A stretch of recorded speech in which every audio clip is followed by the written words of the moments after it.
Panibagong karahasan sa paaralan, 3 ang nasawi at di bababa sa 11 ang sugatan sa pamamaril sa isang high school sa Tacloban, Leyte. Arestado ang 2 sospek na menor de edad. Ang mga baril na nakuha sa kanila nakarehistro sa isang pulis at isang security agency.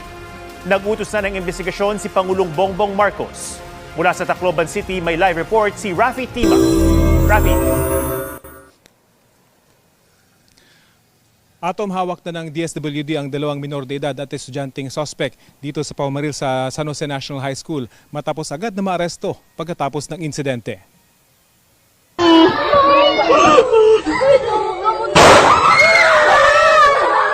Matinding bangungot ang pamamaril kaninang umaga sa San Jose National High School sa Tacloban, bagay na hindi dapat nangyayari sa itinuturing na pangalawang tahanan ng mga bata. Nakakakilabot ang sunod-sunod na putukan at ang palahaw ng mga mag-aaral. Sa gitna ng kanilang pagtatago, isang mag-aaral na nasa pintuan ay tinamaan ng bala.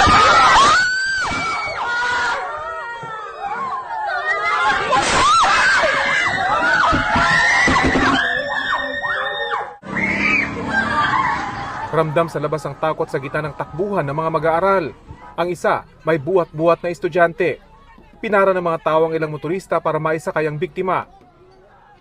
Kita rin ang bahid ng dugo sa bangketa. 3 ang kumpirmadong nasawi.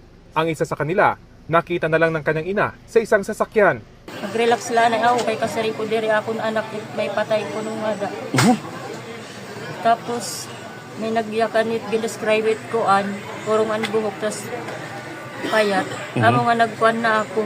Tapos kumadto kami kuan gihap mga hospital ginbiling ko kung bangin la kumadto kuan lang adto akon anak. Hindi bababa sa 11 sugatan at nasa maayos ng kalagayan. Pero ayon sa mga investigador, posibleng may iba pang sugatan na hindi pa nila na-account. Tanan! Ubuwatanan!